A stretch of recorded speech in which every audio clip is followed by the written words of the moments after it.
Os perigos da internet, o crescimento das redes sociais e a exposição cada vez maior da nossa privacidade. Do furto de dados financeiros e bancários a informações pessoais. Todo mundo que está plugado corre algum tipo de risco.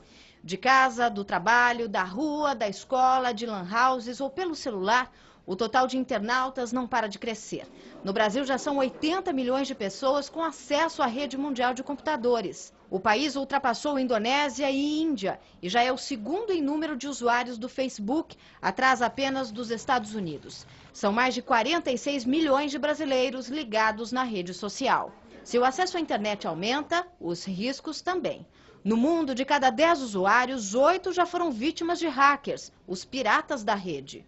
A grande maioria dos ataques tem como objetivo o furto de dados para saques no cartão de crédito ou na conta bancária. Mas também tem aumentado os ataques maciços, com o objetivo de derrubar sistemas de grandes empresas, bancos e de órgãos governamentais. Casos que também ganham destaque envolvem celebridades. A atriz americana Scarlett Johansson teve o celular atacado por um pirata cibernético que furtou e divulgou fotos sensuais. A atriz brasileira Carolina Dickmann é a mais nova vítima. Além de furtar fotos íntimas de arquivos de seu computador, criminosos passaram a chantagear a atriz, exigindo dinheiro para não divulgar as imagens, que acabaram publicadas na internet e agora estão perpetuadas na rede. Para falar de invasão de privacidade na rede e de outros riscos da internet, o Canal Livre recebe esta noite a advogada Patrícia Peck, especializada em direito digital. Também participa do programa o jornalista Marcelo Taz, apresentador do CQC. E para entrevistar a advogada Patrícia Peck e o apresentador do CQC, Marcelo Taz, estão comigo aqui na bancada os jornalistas Fernando Mitre e Eduardo Oineg. Boa noite aos dois. Boa noite. Que mundo é esse da internet? Nós tivemos uma semana marcada aqui por esse episódio envolvendo a Carolina Dickmann. A privacidade está em risco? Acabou a privacidade, na opinião de vocês? Ou a internet é só mais do mesmo que já existia antes dela? Olha, o mundo da internet é o seguinte: eu estou no aeroporto, em Belo Horizonte, vou consultar o meu Twitter e vejo assim: nossa, o Marcelo Taz vai embarcar agora no aeroporto em Belo Horizonte. E eu vejo uma foto minha olhando para o meu telefone. Aí eu fico assim, cadê o cara? Quer dizer, o mundo está em tempo real e as câmeras estão aí. A gente precisa saber disso, né? Mudou muito o conceito de privacidade, principalmente pelo poder da publicação que o indivíduo ganhou. E isso, somado às pessoas não terem mais senso de segurança digital, então podemos dizer que qualquer um pode expor a vida própria ou a alheia a qualquer momento. Eu acho que o que é pior é que diminui o arrependimento, né? Como é que você tira de volta um conteúdo que já foi parar na internet? A pessoa tirou sua foto, pôs, pronto. Praticamente impossível. É bem difícil. Vocês acham que nessa fase existe uma ofensiva assim, pessoal grande demais, uma exposição pessoal grande demais, que isso tende, num certo momento, depois de um certo amadurecimento, de um convívio maior com esse instrumento, isso tenderia a ficar um pouco mais reduzido, mais restrito? O Mitre, a sensação que eu tenho é assim: o automóvel, né? Ele foi inventado aí há 100 e tantos anos. A gente até hoje não sabe usar o automóvel, né? A gente vive batendo, bebendo e dirigindo, fazendo toda sorte de maluquice. E o que a gente está vivendo agora é algo muito veloz. A gente está recebendo novas ferramentas e usando elas para transmitir informação, como ela disse, numa velocidade muito grande. Então, o que eu acho que é legal é assim, antes da gente ficar paranoico, desesperado, eu acho que é importante a gente entender o seguinte: o grau de exposição que você faz na rede é você que decide, né?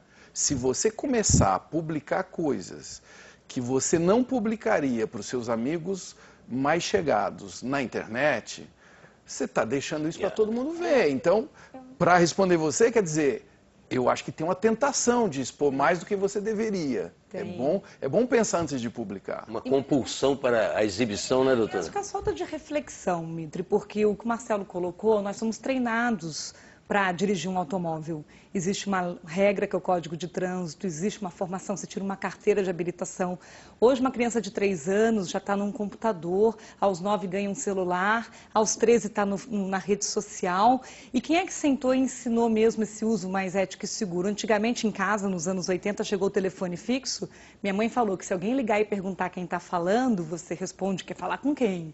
Você não sai dizendo quem você é.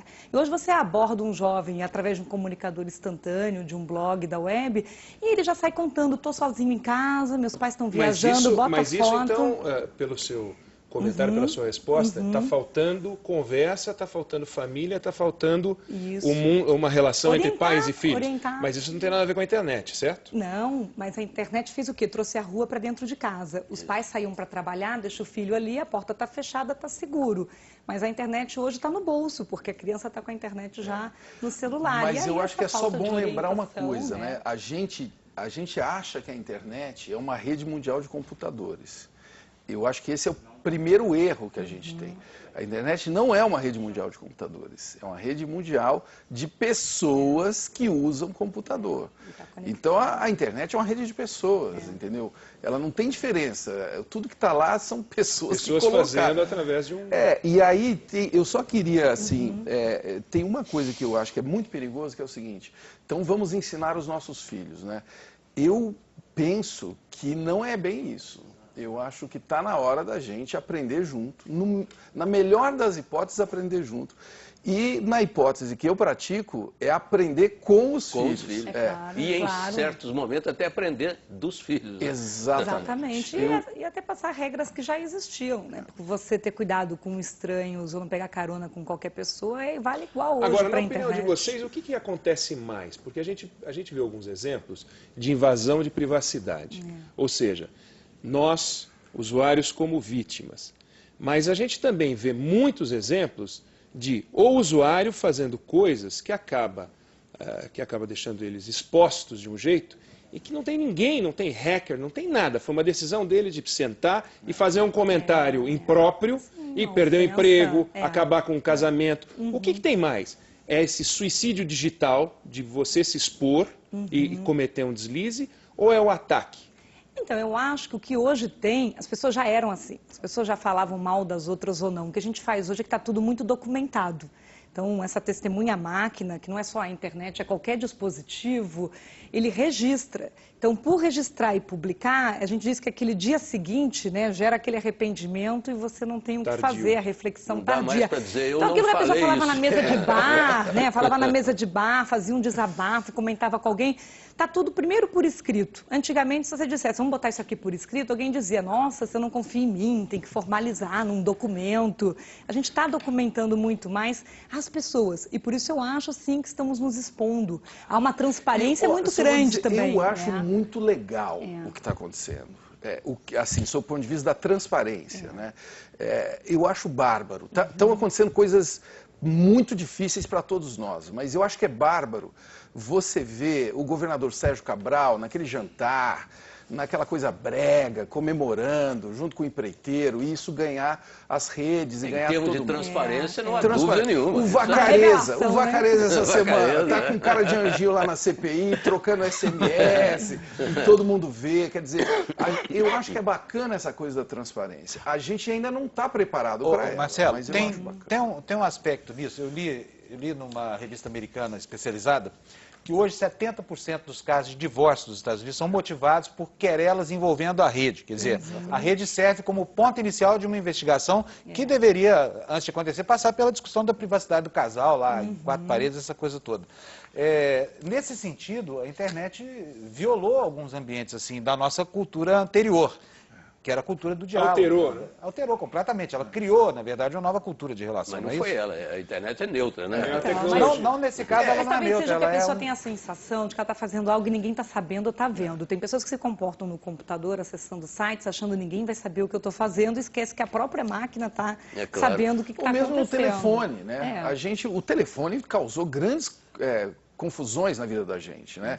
Linha cruzada, você lembra disso? O telefone foi um veículo, aliás, a televisão. A gente estava comentando aqui agora há pouco, o nosso ministro que foi pego pela parabólica, né? Isso já é um caso, parece da era das cavernas hoje. Ainda bem que não tinha internet, né?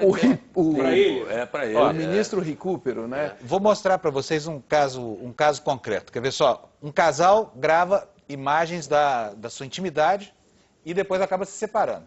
E o que acontece? Um dos dois publica as imagens na internet. Aí entra a polícia no meio. E o que a polícia pode fazer? O delegado Hélio Bressan, da Delegacia de Meios Eletrônicos de São Paulo, fala de casos desse tipo e também de outros crimes na internet. Vamos ver. Hoje, os crimes que mais movimentam a delegacia são as fraudes financeiras e econômicas. Basicamente, o furto de senha por meio dos crackers, colocação de páginas falsas que acabam chegando para os usuários por meio de e-mail. Via de regra, os criminosos são pessoas muito jovens. Nós estamos aqui com uma série de problemas relacionados à atitude dos adolescentes como um todo. Eles é que são, sabe, eles são muito bem treinados, eles entram, eles conhecem bem, eles já nasceram nesse mundo, né? As vítimas são todas, as instituições financeiras como um todo, tem bastante. Você vai ter também as pessoas que são públicas, mas você também tem muita gente anônima que acaba tendo, sabe, aquela briga do namorado com a namorada e de repente eles fizeram um filme que era alguma coisa íntima deles, fotos, coisas desse nível, e aí rompe-se um relacionamento, o que acaba acontecendo? Ou um ou outro acaba postando aquele filme ou aquelas fotos e acaba criando um problema tão grande que a legislação hoje não abrange. Ou seja, quando você vai falar de uma difamação, de uma injúria, é muito pouco perto do estrago que você faz na consequência da vida da vítima. O que dificulta um pouco mais o trabalho da polícia é quando os sites são postados no exterior. Mas fora disso, quase que com toda certeza a Polícia Civil, em especial a Polícia Civil do Estado de São Paulo, está tendo um êxito realmente muito grande. Posso garantir que o nosso índice de esclarecimento é altíssimo. Diria que praticamente todos os casos a gente consegue esclarecer. Bom, isso também evidencia que para o criminoso não há mais um esconderijo possível, não é isso? Porque todo crime na internet é passível de ser desvendado, né? É verdade, mas tem que agir bem rápido e às vezes nem a vítima sabe o que fazer. Não sabe levar o caso para a delegacia, juntar uma prova inicialmente, né? Aquela recomendação, se você for assaltado na rua e levarem sua carteira, você sabe o que fazer. Agora, se alguém pegar uma informação sua no computador, a vítima demora até ela refletir que ela deveria ter acionado a polícia especializada de crimes eletrônicos, separar o equipamento para fazer uma perícia. E tem outro problema maior, talvez, que é o seguinte: nós não temos uma legislação condizente, adequada a tudo isso que está acontecendo. É que tem que atualizar. A gente teve aprovação essa semana na Câmara do PL de crimes Senado, eletrônicos, está indo para o Senado e ali já traz. O que a senhora acha desse projeto que está aprovado lá? Ele é um projeto que já faz um caminho. A gente está há mais de 10 anos no Brasil discutindo um projeto de lei de crimes eletrônicos sem conseguir evoluir. Saíram algumas coisas importantes, como, por exemplo, o crime de você fazer um arquivo malicioso, um vírus de computador, saiu, né? Mas ficou, pelo menos, a conduta de você invadir um dispositivo informático e tirar a informação de alguém, que foi bem o caso que aconteceu com a Carolina. O começo da fala do delegado, no começo ele trata de um assunto que é o grosso dos problemas da internet, que é, a pessoa recebe um e-mail, isso é o grosso, não é a fotografia do casal, a pessoa recebe um e-mail, ou recebe uma proposta de aplicativo no celular dele, ou vem assim, atenção, fotos da atriz tal nua, clique aqui. Clique, E ele clica. E quando ele clica, ele dispara o mecanismo Que foi o que aconteceu com a Carolina Dickmann. Exatamente. É bom que a gente lembre disso, né? O computador dela não foi invadido. Exato, não é que da fica maneira um como sujeito, um cara de máscara invadido. Foi não. ela mesma, né, que através de um pegou e dispositivo. liberou. Ela clicou no link. Agora, que tipo de conselho se pode dar? Toda hora a gente lê o seguinte: nunca clique um e-mail de alguém que você não conhece. Os bancos não mandam e-mails para os correntistas. E por que as pessoas ainda fazem isso? É a curiosidade humana? Eu queria dar um pitaco que é o seguinte: será que a gente vai conseguir fazer leis para acompanhar tudo isso?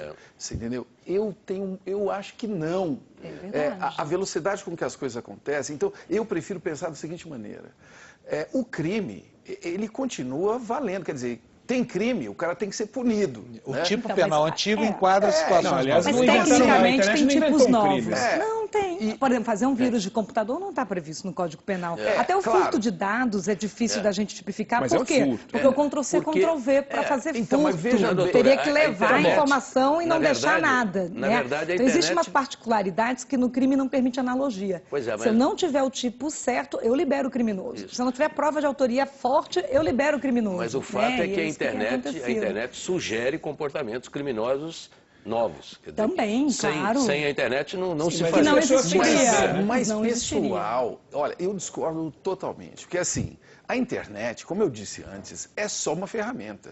Quem usa a ferramenta para roubar é o bandido. O bandido já existe desde Não, isso não há sempre. dúvida, Marcelo. Então, mas aí o que eu penso é o seguinte, quando a gente fala isso, não, a internet tem que ter uma nova legislação, a gente está estimulando os preciso tomar bandidos. cuidado. Não, é preciso tomar cuidado. Porque o que eu vejo é o seguinte, quando alguém difama, quando alguém cria um perfil falso no Twitter, ele está cometendo um crime que está previsto no Código Penal, sim.